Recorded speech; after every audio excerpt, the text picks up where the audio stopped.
nous allons nous comporter en hommes d'État et aux gens épis de justice pour pouvoir mettre de côté de l'argent, organiser toutes les élections possibles. Voilà, je crois que c'est par là que la communauté internationale est tentée de nous observer, parce qu'on nous pose des questions. Nous avons dit, vous allez entrer chez nous par la grande porte et d'aider. Nous allons organiser les élections et on ne va pas payer un Congolais moins de 250 ou 300 dollars. Alors tout le monde est tenté de nous applaudir. Pourquoi Gabriel Mokia est-il attendu en France? Bon, vous avez eu les informations, mais ça, je ne peux pas les décortiquer maintenant. Attendez au moment opportun. Voilà. Écoutez, chacun a ses canaux. Oui. La vie renferme tant de mystères.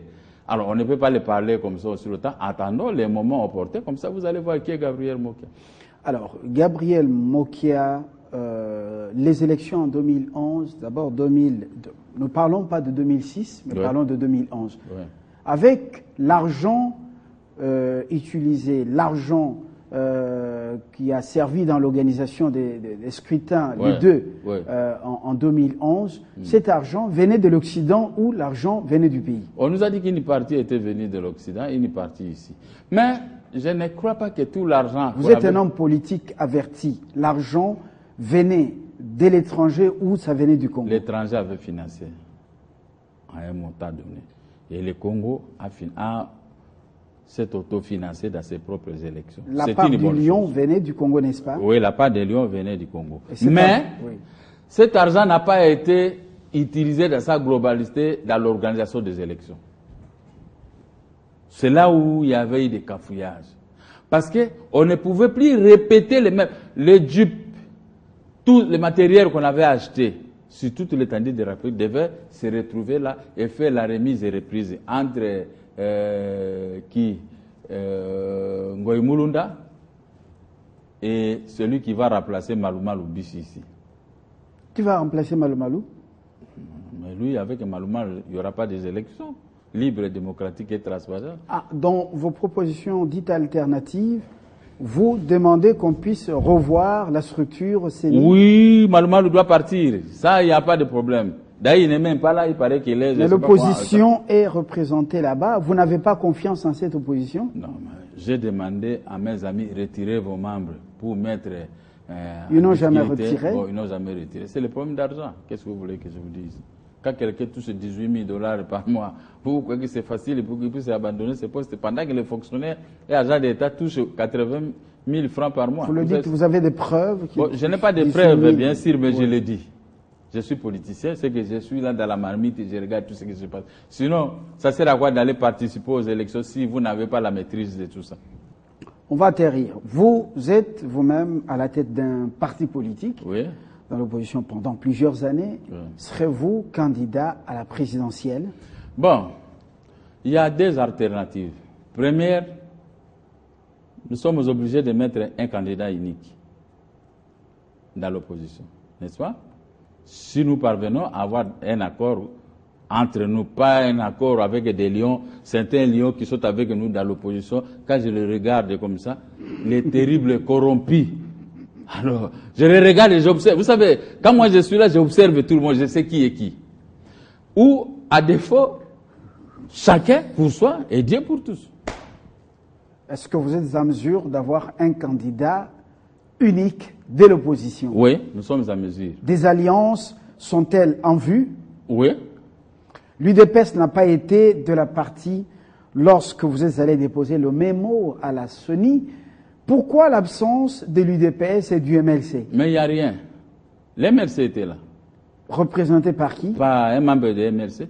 Mais qui avait élaboré ça? C'est le professeur Njoli, le sénateur Njoli.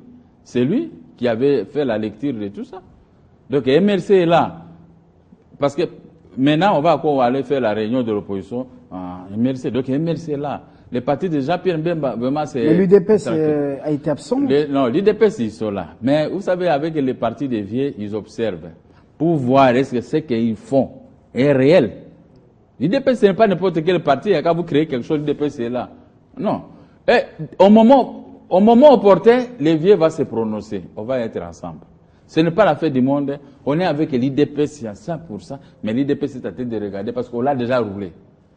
Hein? On a déjà roulé les vieux Tshisekedi une fois, pendant les élections de 2011. Vous connaissez mieux que moi parce que moi j'étais en prison.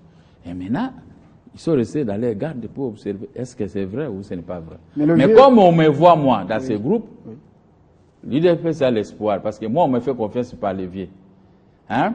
Le jour qu'il m'avait reçu, il m'a dit dans l'opposition, je t'ai suivi. Tu as fait des prisons. On t'a arraché des biens. Tu as fait ceci. Moi-même, ton vieux, tu sais que j'étais observé. Tu étais venu chez moi et je t'ai vu jusqu'aujourd'hui, c'est sans faute. C'est pourquoi je t'ai reçu pendant 1 heure que je ne fais pas aux autres. Et je vous ai remis les CD. Va publier ça à la presse nationale et internationale. C'est ce que j'avais fait. C'est-à-dire que c'est une confiance externe que Tshisekedi a envers moi. Donc, il m'a vu et j'ai fait un message avant d'arrêter le Facebook ici. Je lui ai fait un message et il m'a répondu 2 jours après.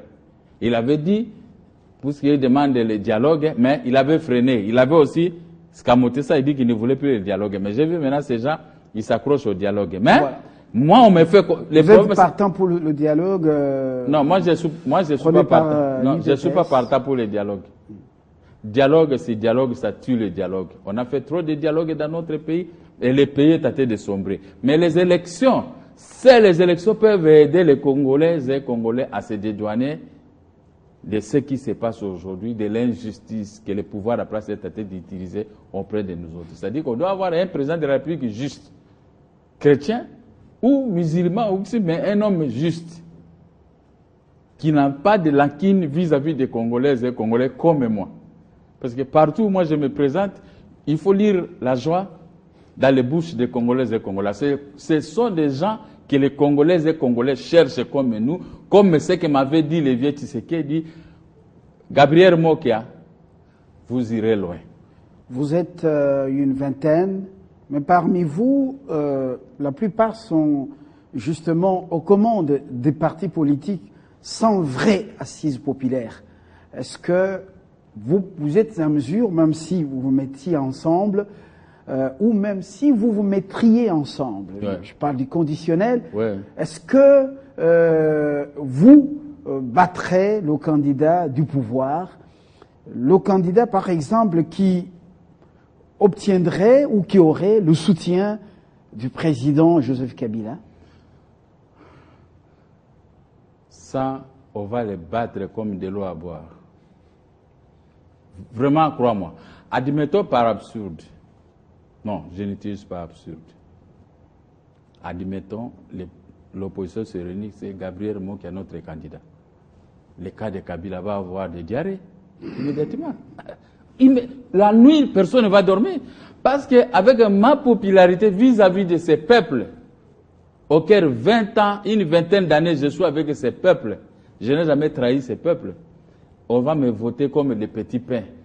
Vous savez, quand il y a carence de pain, une maman vient avec un bassin avec des pains, c'est quelques 5 minutes et tout est terminé. Ça, c'est moi. Je ne dis pas que je me vends ou je me vante devant l'opinion, mais le peuple sait me vendre. Si les multinationales et les décideurs politiques des grandes puissances à l'étranger décident de soutenir une autre personne que Mokia et tant d'autres, qui ont mené un combat politique dans ce pays, vous allez vous aligner parce que c'est ce qui vient de l'Occident semble être la parole de l'évangile du salut éternel. Vous savez que Georges Foreman, j'étais là en 1974 au stade, le soir même. Il y a un moment qu'il a mené Mohamed Ali dans le ring, n'est-ce pas? Mais c'est ça la constance. Mais l'homme est resté constant. Il était tout le temps derrière la corde pour acquiescer les coups violents de Mohamed Ali. Mais quand il s'est retourné, un coup ici, je me suis mis debout, j'ai sauté ce jour-là, ce soir-là. C'est la même chose. Les gens peuvent se réunir pour un candidat, mais c'est le peuple qui tranche. Si le peuple jette son dévolu vers moi ou vers quelqu'un d'autre, quels que soient les candidats qu'on peut imposer aux Congolais, mais il ne sera pas capable de diriger ce pays parce qu'il sera bâti par la majorité de notre pays avec les candidats présentés par eux. Donc moi, je me sens serein et je sais que pendant les élections, pendant les élections, le peuple sait qui est qui. Moi je n'ai pas, pour ce que vous avez dit, je termine là, pour ce que vous avez dit, les problèmes de certains partis politiques. Mais tu peux avoir des partis politiques, mais tu n'es pas connu. Mais moi, je n'ai pas besoin des partis politiques seulement.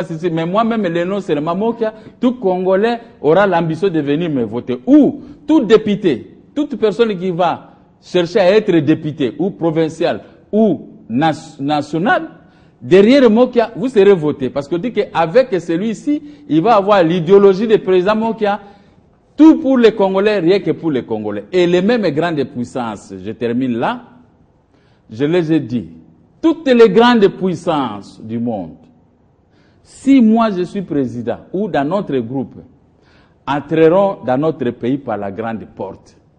Les multinationales qui œuvrent dans les frontières de la RDC, qui tuent les Congolais ici. Pour qu'on voit les matières premières aller les vendre, je vais leur demander, venez construire vos entreprises ici. Merci. Pour que les Congolais puissent trouver leur compte dans ce que vous êtes à faire. Gabriel Mokia, je vous remercie d'être venu et d'avoir répondu à nos questions. C'est moi qui vous remercie pour m'avoir donné cette occasion de m'exprimer librement à votre chaîne. Vous vous êtes exprimé librement sur Télé 50. Oui. Et c'est ça notre boulot. Merci et à très bientôt. Au revoir. Un autre numéro de décryptage, comme nous l'avons dit, à très bientôt.